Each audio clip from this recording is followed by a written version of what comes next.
Alright guys, welcome back to another episode of Lone Wolf, the Prisoners of Time. In the last episode, we as Lone Wolf managed to defeat, we came across the two Law Stones, but we had to fight a warrior who decided to scoop them up. We managed to slice one out of his belt pouch and it fell down away from us. And we also had to fight the Chaos Master, which was some amalgamation of every single monster and creature all sutured together in one big massive form, bigger than a tree, and we managed to defeat him, and it was the toughest fight we've ever had, even more than the Zakan with that big crystal. And we never got to find out what he tasted like because he just melted away. Yes, he did, and thank goodness we did not eat it. It would probably have boiled our insides alive and made us vomit on our own vomit. Or maybe we would have gained new powers, Yeah, new knowledge. Power to die. Knowledge that no one ever needs, though. Dear God. Anyway, in this episode, Karzie will kick things off on page 227 as a reptile has emerged in view. Yes.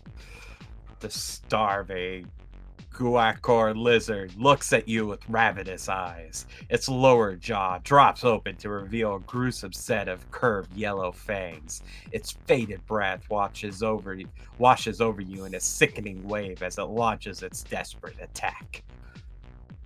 Owing to its weakened state, this creature is especially susceptible to psychic attacks, double the effect of any psychic attacks you use during the combat. I'm assuming it means double Mind Blast. Yeah, that's my guess too. Adds it on to the end. Hey? We definitely have something boosted. Now I'm just worried that our endurance points are getting mired down here. Oh yeah, they healed it up. What if we can use it? I mean, I think we'll be okay with this fight, but I'm just getting a little worried. That's good you point out. I should heal it up the next time we get a chance. I remember we still got those meals from like ages ago that heal up. Oh yeah. Like good thing they never expire. Expiry dates aren't a thing in this book series. But yeah. Oh, we got a regular potion. Right. I'll keep him with me just in case we do need it. I just need to know that we've got it. Okay. After your encounter, you stop to rest less frequently. Mile after mile, you plod on mechanically, only half aware of the lifeless landscape through which you move. Fatigue dulls your senses, and you cannot recall the exact moment you entered the Neverness. Oh great, we're down there in the Neverness now. Like a dream, it is as if you have always been here. Clouds swirl beneath your feet, yet they support your weight. You float in a sky of grey light without horizon or boundary, a limitless eternity of space. There are distant sounds like muffled voices, but when you strive to understand them, they fade and you cannot catch the words. Time passes, yet time is meaningless. You cannot tell the order in which events are taking place. From out of the swirling wisps of cloud, 3 globes of darkness arise. They swim closer, hovering to and fro, evolving into the forms of black hooded riders on demon steeds. Leering skulls peer from the shadow of their cloaks, and you see your own eyes reflected in their bony sockets. If you have the Magnakai Discipline size screen, turn to 190. If you don't, well, you can have nightmares. So, blasts of psychic force shoot from the shadow creatures and hurtle towards your mind, but you sense the danger and raise a psychic defense to deflect the attack. Tekkai! The hostile energy buckles your thought shield and leaves you shivering with psychic shock. If you have reached the rank of Saiyan-kai, turn to page 79. If you have not reached this level of Magnakai training, turn to page 336. You use your improved psychic skill to repair your thought shield by catching and controlling part of the hostile energy being directed against you. The shadow creatures sense your psychic mastery, and a whisper passes between them. They split up, and the hooves of their steeds churn the cloud to a roiling ferment as they move at a gallop to surround you. Possess the Magnakai discipline of Psi Surge, it turns 270. If you don't possess the skill, it turns 41. Psi Surge actually coming in now. Yeah, Psi Surge has actually come up a lot in this book, hasn't it? Psi Surge? First time it's come up? Oh, it has? Maybe I'm thinking something else then. The shadowy riders raise their black hands and spears of blue fire appear suddenly in their fists. They scream an unearthly cry as they brandish these crackling lances. Then they level them at your chest and charge forward to ride you down. Wow. The 3 horsemen of apocalypse. Just the 3. Yeah. Fourth one is just on a coffee break. He's at home sick. Pestilence is sick. His country is in quarantine. Pestilence is too busy with coronavirus. Couldn't make it. Yeah, he's got shit to do. You cannot evade combat and must fight the supernatural creatures to the death! This. Oh, he should have healed. During combat? Oh my god, I didn't realize how much endurance they had. Well, now they have about half that.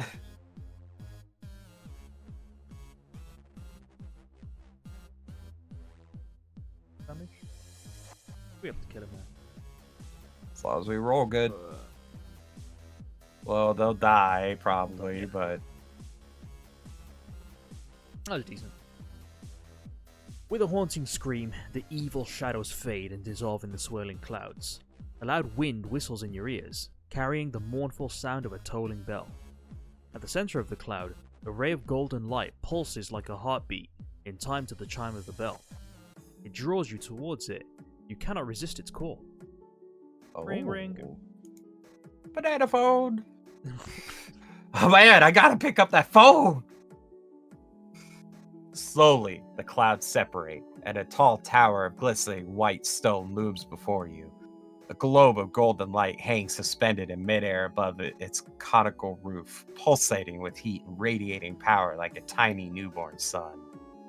Its comforting warmth draws you towards an open portal at the side of the tower. Beyond it, you see a dark tunnel that descends towards a speck of misty yellow light. If you have completed the lower circle of spirit, turn to page 312, which apparently we have not. If not, go to 106. This is the toughest one to get. Well, not the toughest, but it's the best one. You find it impossible to resist the strange compulsion drawing you towards the light. Effortlessly, you glide along the tunnel and emerge at the center of a huge, transparent sphere suspended in a luminous yellow sea of oily liquid. Behind its seamless walls swim fish-like creatures, strange things with phosphorescent bodies and opalescent jaws. You stare in fascination as they swim around you, seemingly oblivious of your presence. Did we just fall into like a trap? Like, did we just get lured by like a bug zapper for lone wolves? Pretty much. Well then. From the curved floor of this spherical chamber, a billowing mist arises. It blurs your vision and numbs your senses. As if in a dream, you feel yourself lifted by a buoyant cloud and transported across a vast, shadowy terrain, where spirit shapes like wisps of white silk swirl around you in continuous motion. At first, you cannot discern the nature of these gossamer forms, but slowly they draw into focus until at last you are able to distinguish their features. A cold terror grips your mind when you realize exactly what it is you're looking at. If you have the Magnakai display side screen, turn to page 209. Let's use it. Or 290. Yeah, 290. I was about to say. The ghost. You must have been hypnotized so much. You saw some different numbers. The light. It calls to me. The ghostly forms possess the faces of every enemy you have ever slain. They twist and contort beneath your gaze, their empty eyes burning with cold blue flames as they return your stare. Frantically, draw on your psychic reserves and succeed in shielding your mind from the shock of this haunting confrontation. This is like when Big Yugi walked into the Valley of Souls, and then he saw all the enemies that he dueled. I don't know if you watched all the people in the Shadow Realm. Pretty much, yeah. The ghosts dissolve into the mist, and a strange serenity soothes your tortured mind. New forms are taking shape now. They fill the scope of your vision with memories of events that occurred long ago. You see the smiling faces of your mother and father, the village of Dage, where you lived before you entered the Kai monastery. Your sister, Kari, is calling you in for supper at the close of a warm summer's day, and a sad memory of your brother Jen, who gave his life to save yours. On your 6th birthday, you slipped and fell into the River Tor. With amazement, you watch as the patchwork parade of recollections continues to unfold, and slowly a realization of their meaning crystallizes in your mind. These people and events have all played their part, be it great or small, in the shaping of your destiny. Damn. Got a little bit of backstory. Pools of reflection. Oh, finally, like we're in the dream sequence, like recollecting that stuff. We are. That was back when we were a lone cub, not lone wolf. Aww. We weren't even lone. We were just cub. Suddenly, the visions are obscured by a dazzling light, which shines so brilliantly that you are forced to shield your eyes against the glare. Many moments pass before you can make out the shape of what looms above. It is the huge face of a mighty warrior, strong and wise, whose golden eyes stare down at you with supernatural majesty. A kindly smile softens his heroic features, and a voice, deep and wondrous, rumbles from his throat. In this age of darkness, you have been chosen to fulfill the quest of the Magnakai. Be true to the quest, for the greatness born within you can save your people and right the imbalance which threatens to destroy your world. Doubt not your purpose nor your strength, for inside you there burns a flame that can light the hopes of future for all time, of future men for all time. The divine radiance of his being and the gravity of his words fill you with wonderment, for your senses tell you that you are now in the presence of your creator, the immortal god Kai. Heal all damage, then turn to 51. Oh, what? Oh, this is God's voice? Like, in their world? We're speaking to God Kai. The vision of your maker shatters with breathtaking suddenness, and without any warning, you fall forward and plummet into a thick, swirling cloud. The scary sensation of this rapid descent leaves you gasping, but the initial shock is soon replaced by the calm certainty that your fall is being controlled by unseen hands. Then, as if awakened from a dream, you become aware that the cloud has faded, and the welcome feel of firm ground has returned beneath your feet. You stand at the foot of a massive sandstone cliff, its sheer wall pitted by scarred by fierce winds that whip across the surrounding rocky landscape. Perched at the top of the cliff is a walled city, whose grim outline and dragon gate you recognize immediately. It is Haggadar, the forgotten city of the Sandai. You stare up at the stronghold, pondering the near impossible climb to its gate, and try to suppress your mounting fears. Nearby, you see a stinking steam of foul water. So smelly. You follow it to its source and discover that it pours from a grill set into the cliff wall. It must be a sewage canal that services the city above.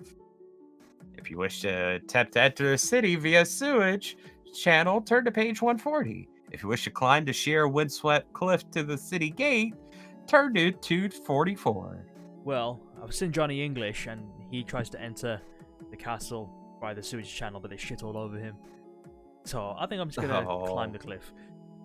You want to just climb the cliff? Yeah, I'm not a fan of getting shit all over. I agree, but at the same time, I feel like this is the bad idea. Despite the freezing wind and the near vertical angle of ascent, your basic Kai skills enable you to climb the pitted cliff wall with little difficulty to begin with. However, when you reach the halfway point, you are faced by a ledge of sandstone that juts out several feet from the wall. Pick a number from the random number table. If you possess a rope, add 1 to the number you've picked. If you possess the Magnakai discipline Hunt Mastery and have reached the Kai rank of Primate or more, add 3. So we're guaranteed to get at least 4. I will need to just not roll a 0. Okay, let's not roll a 0. Oh yeah. With panther-like grace, you swing clear of the cliff wall, grab hold of the ledge with both hands, and pull yourself over the obstacle. The remainder of the climb is easy by comparison, and you reach the top to find yourself standing in the shadow of a huge dragon gate. 2 iron-banded doors set into the stone offer access to the city. They are unguarded as you enter, and walk undetected along the flagstone street and beyond. Wow. What the hell is this huge bird? Down. Oh, that's Alright, let's read on. that's probably the bird that brought back the dead body in the lore stone. Few walk the shadowy avenues of Haggadar. The atmosphere is so thick with the smell of salted sulfur that those whom you do pass are unrecognizable behind the damp pads they press to their faces to ward off the cloying stench.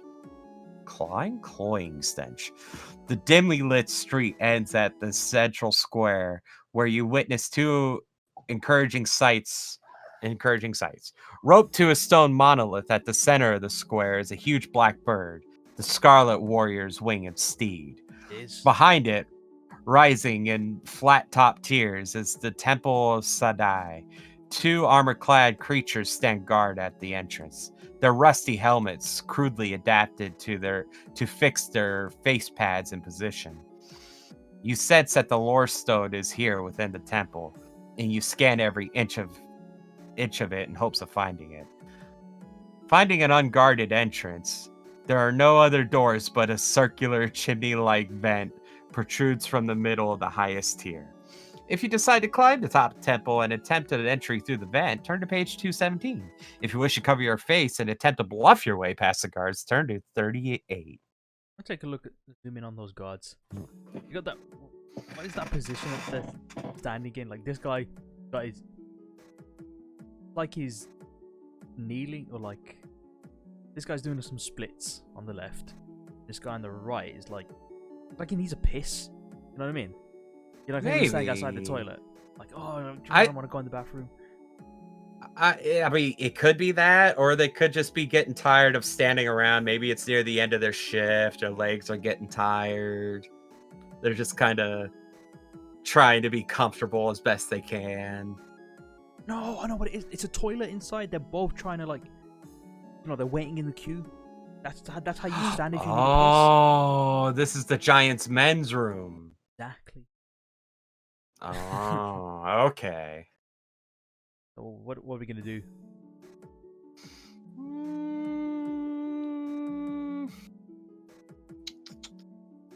I don't know. I kind of want to say go through the vent, but we could probably bluff our way. We got that thing that just lets us learn a language instantly. And it lets us morph our face. Yeah, it does. 38. The 2 guards draw themselves upright and grip the hilts of their tarnished swords nervously as they watch you approach. What do you want? Growls the guard larger of the 2, his green piggy eyes glinting through the slits in his rusty helm. I've been summoned, you say with conviction, praying that your bluff is good enough to fool them. They want to see me straight away. The porcine guards are like pigs. The porcine guard swivels his eyes, blinks at his comrade, and whispers something you cannot make out. If you have the Magnakai discipline of invisibility, turn to 308. Your mastery of dialect and mannerisms convinces them that you are one of the minions who serve the master of the city. Slowly, they step aside, sniggering like spiteful children as they watch you enter the temple door. You glance back to see one draw a warty forefinger across his throat, and hear the other laugh. Turn to page 195. Quickly, you enter and follow a corridor that sweeps away in a smooth, curving arc. A line of doors, each one painted with the symbol of a writhing serpent, marches past on either side. The doors are invariably closed, and their heavy iron draw bolts are locked in position. You ignore them and hurry on towards a distant staircase, for it is here that you sense that the power of the last Law Stone is at its strongest. The staircase opens onto a balcony, which overlooks a large circular hall. Here, the floor is made of a polished blue-black marble that gleams like the still waters of a lake. At one end stands a massive table cluttered with artifacts, scrolls, many strange potions and powders that hint at the practice of alchemy. At the opposite end of the hall is a towering arch, its surface sculptured with all manner of creatures, many of which stir a deep loathing within you. Beneath the arch is a complete darkness. No light at all penetrates or reflects in this inky abyss, for this is the Shadow Gate of Sandai, the doorway back to your homeworld. Ah, nice. So We haven't got the we lore just stone got to yet. get the lore stone, and we go in there, and we'll be good. A sudden sound makes you spin on your heel, and instinctively you crouch down, ready for combat. A small group of people dressed in costumes that look vaguely familiar are marching along the corridor towards the balcony. To avoid them, you hurry down a narrow stair that leads to the hall below and take cover behind the overladen table. From your hiding place, you observe the group make their entrance. There are 6 of them. 4 men, 1 woman, and the other who walks with a stoop at the center of the group and whom you cannot see clearly. You concentrate on their clothing, for that is something about its cut and style that is definitely familiar. Yet, you cannot pinpoint what it is. Then suddenly, you recognize it, and the shock makes you draw a breath. They are wearing summer lending costumes. The five visible faces are now all too familiar to you. Luvius, Court, the prisoner of Tasso, Balco the highwayman, and the headman, and the cutthroat, Aida Nemeta, the witch of the Curladun Isles, Porygon, murderer, and Kardash Vesh, chief druid of Malice Mound, necromancer, and cannibal. There are 5 Summerlund's most notorious criminals, all of which were sentenced to be thrown into the Shadow Gate of Toran for their crimes. 5 pairs of startled eyes glare at the table, alerted by your gasp, and the slick around the blades leaving oiled scabbards soon follows. And the slick sounds of blades leaving oiled scabbards soon follows. The 4 men and woman, Aida, raise their swords and step forward to challenge you. As they move apart, you see the 6th member of the group clearly, and an icy chill run down your spine. Slowly, you shake your head in disbelief as you stare is returned by the cold, malicious eyes of Vonatar, the traitor. Holy shit, didn't we kill him earlier? We killed him in the book? Remember in the cavern? Not the cavern. The chasm of doom. When we got the dagger of Vashna. That's the prick we fought back then. Vonatar the traitor. Right, let's get a good look Wow, at that was these so people. long ago. From left to right, we got Pudgy. We got Vonatar the traitor in the background. We got this pirate dude. This lady got a really long rapier. Nice earrings. Got a really bad growl on her face. Got a dude Bad with a hair scimitar. too. Yeah, kind of like Wonder Woman. You got the Wonder Woman headband, or like that. Oh. This dude, I think he's from Vasagonia, because he's got that scimitar. And we got this fucking Confucius. Confucius. That's a bad. The word was on the tip of my tongue. I couldn't think of it. But he's like a ghoul version of Confucius. No. Look at that scowl on his face. Confucius say, "Fuck you." Confucius say, I win. I forgot what he sounds like. What do we... That doesn't matter. Long have I awaited for the chance to enact my revenge on you, lone wolf. He hisses, his loathsome voice filling the hall with sibilant echoes. And now my time has come. Kill him! He screams maniacally, and the 5 spring forward, eager to obey his command. You cannot evade this combat. Must fight all 5 enemies to the death. Death in grass. Taking on 5 people at once. These are like top criminals as well. Too bad we didn't have an option to, like, you know, use a bow at first and just take one out instantly. Oh, 10 combat skill. We got 10 on them anyway. Okay. Nice. Ooh, nice, nice, nice. We just... Should be a relatively... More big numbers, more big numbers. Oh, this is going so well. Oh, as we get a 1. I jinxed it. It's all good. And yeah. As the last of your enemies falls dead at your feet, the traitor vents a shrill cry of terror and scurries like a bloated spider towards the Shadow Gate. In his hand he clutches a banded leaden box, and as he runs he works feverishly at the lock. Suddenly, the lid springs back, and your senses burn as the power of the last Lawstone is uncovered. Now instinct alone guides your actions. You sprint towards him, determined to stop him from entering the Shadow Gate. He squeals with fear and turns to face you, his hand raised, a ring of blue fire pulsating on his finger. He screams a curse and a jet of cold fire lances your chest, slams you to the floor. You lose 5 endurance points. As you stagger to your feet, the traitor runs forward to finish you with another blast. You dive aside, the blast tears open the floor, but before you can launch another, you leap forward and attack.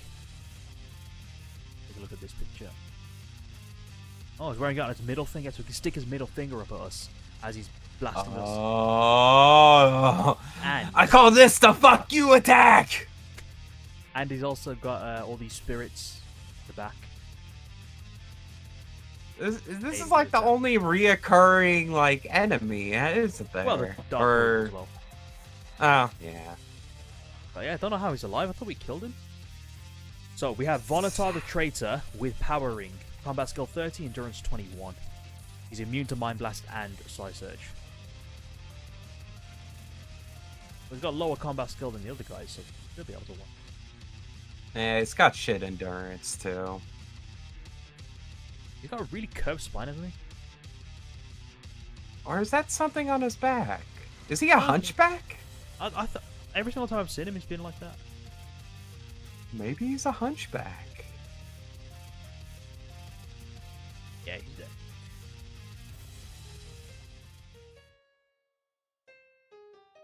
Oh, this is me. Or is it you? I'll read this one. I think it's the last page. Vonatar lies dead on the black marble floor, his torn body oozing a blood that is thin and vile, like poisonous venom. You roll his corpse aside and take up the Lawstone in your trembling hands.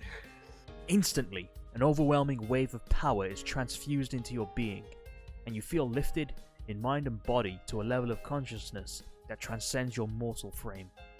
You surrender to its power, and under its guidance, you are drawn inexorably towards the arch of the Shadow Gate. Willingly, you step into the darkness and begin your triumphant return to the world where you were born. Your quest has succeeded, but the essence of the remaining 2 Lawstones is now one within your body and spirit. But the final struggle has yet to be won, for the power of your mortal enemies, the Dark Lords of Helgadad, has waxed and grown strong during your time in the Dzian. If you possess the courage of a true Cry Master, which we do now with the final Lawstone, the ultimate battle awaits you in the final episode of the Magnakai quest, entitled The Masters of Darkness. So we've actually got all the Lawstones? I thought you said we had 2 books left. Do we only have 1 book left? Yeah, I could have sworn we had 2 books left. But... Wow. Wow, what a journey. Jesus. That was a good book. I was not expecting to get both Lawstones. I forgot that even happens. I guess we're going to use our full Kai abilities in the last book. So shouldn't they give us 2 extra abilities then, and then we complete all the circles? Hopefully. I feel like we should. Although, yes, 2 Lore Stones. We should get 2 powers from that, but I don't think that's the way it really works. I don't know. Well, we'll find out in the next book. Yep.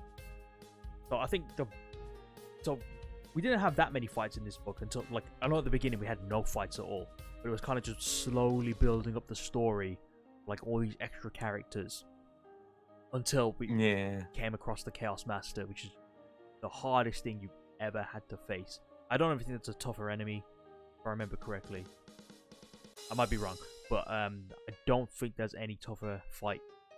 That's right, no, there probably is a tougher enemy with more combat skill, but that's the toughest fight in this, in the book. Like, it's the toughest fight in all the books, let's say. Now, and we did it on hard mode too. Yes. We did it like a champ. We didn't die once. Ooh. And we got ourselves a cool Scarlet Warrior sword at the end of it as well, which is just a normal sword, it's just cool. Got a different name. Okay. I would also like to point back. We met Kai God and he didn't tell us shit. Yeah, he didn't really say shit. He just said it's your destiny to get the Lore Stones, so good job.